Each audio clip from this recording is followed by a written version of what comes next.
And I always found when I first started my path on yoga, there tends to be a generalization of all things, just so you can develop a foundation.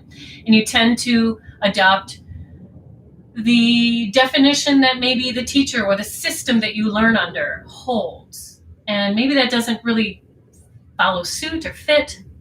And for me, brahmacharya was always that. I always was taught initially that brahmacharya was celibacy and complete sexual restraint. I was like, well, that just doesn't seem balanced. That just doesn't seem natural. And I understand that there is a renunciate path out there, but not all of us can be renunciates. And with Kundalini yoga, we're on what's called the householder's path, which is a non-renunciate path. So how does brahmacharya then fit into the householder's path?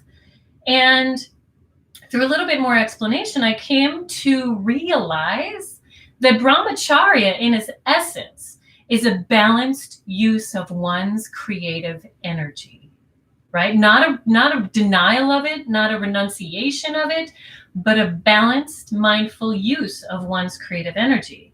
And often it is oversimplified as celibacy, which is, in my opinion, extremely short-sighted and limiting to what can be learned from the 8 limbs of yoga. Especially to those of us, as I mentioned, in the householder practices of yoga. So brahmacharya translates into behavior of the Brahman.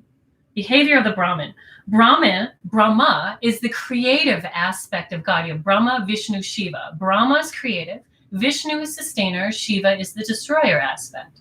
So Brahma is the creative aspect of God. It's wanting you to create. It's wanting you to make use of this energy. Balance, not harming.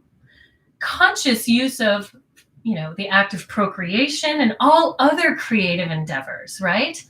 And we're not just talking about sex. We're talking about creative endeavors in art, creative endeavors in forward planning for yourself.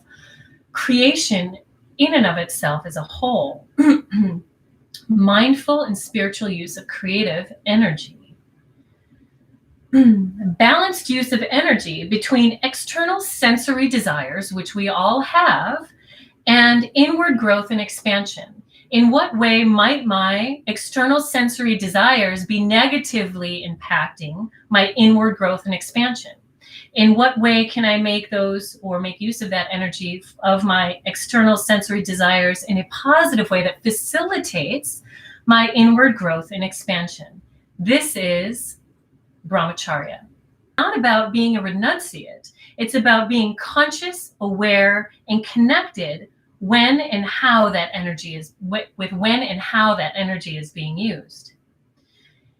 Is this helping me grow, expand, and access my authentic self, this expression of my creative energy, whether it's through sexual encounter, whether it's through any other type of creative endeavor? Is this helping me grow, or is this depleting my energy? Is this a waste of my energy? Is this misdirected energy? Using sexual energy and union to expand spiritually. This is the essence of what's called red Tantra.